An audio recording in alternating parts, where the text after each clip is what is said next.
চিরন্ত অপেক্ষা। ঢাকা এক ব্যস্ত বিশ্ববিদ্যালয়ে পড়তো আফরিন। মেধাবী কিন্তু একটু চুপচাপ স্বভাবের মেয়ে। অন্যদিকে একই বিভাগে পড়ার সায়েম ছিল প্রাণবন্ত, সবার সাথেই হাসি ঠাট্টা মেতে থাকা একদম উল্টো চরিত্রের ছেলে। প্রথম দেখা হয় একটি প্রজেক্ট প্রেজেন্টেশনের সময়। আফরিন ভীষণ নার্ভাস ছিল, হাত কাঁপছিল। ঠিক তখন সায়েম ধীরে এসে ফিস ফিস করে বলল, চিন্তা করো না, তুমি পারবে। সেই ছোট্ট বাক্যটা যেন আফরিনের হৃদয়ে এক আশ্চর্য সাহস ঢেলে দিল। প্রেজেন্টেশন শেষে তার মুখে লাজুক হাসি আর সায়েমের চোখের গভীর দৃষ্টি।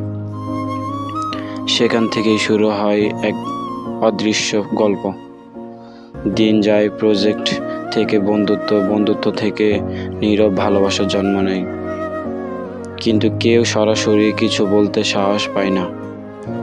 একদিন বিশ্ববিদ্যালয়ের ছাদে দাঁড়িয়ে সায়েম হঠাৎ বলে ফেলল, তুমি জানো, আকাশ যত বড়ই হোক, আমি শুধু তোমাকেই খুঁজি। আফরিন লজ্জায় কিছু বলতে পারল না, শুধু চোখ নামিয়ে হাসল। সেই হাসি ছিল তার উত্তর। কিন্তু গল্পটা এত সহজ ছিল না। পড়াশোনা শেষে সায়েমকে বিদেশে যেতে হলো। এয়ারপোর্ট বিদায়ের সময় আফরিন শুধু বলল, যদি ভালোবাসা সত্যি হয়, দূর কখনো আমাদের আলাদা করতে পারবে না। বছর পর বছর কেটে যায়। মেসেঞ্জার, চিঠি, ফোন সবকিছুই দিয়ে তারা সম্পর্কটা বাঁচিয়ে রাখো। অনেক বাধা, পরিবারের অমত, চাকরির চাপ, তবুও তারা হাল ছাড়ে না। অবশেষে একদিন সায়েম দেশে ফিরে আসে। বিমানবন্দরের ভিড়ের মধ্যে আফরিনকে খুঁজে পায়। দুজনের চোখ জল, অথচ মুখে হাসি।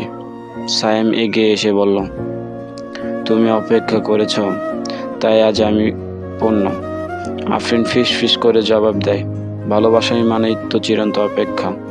আর সেই অপেক্ষায় গল্প হয়ে যায় তাদের অনন্ত ভালোবাসা।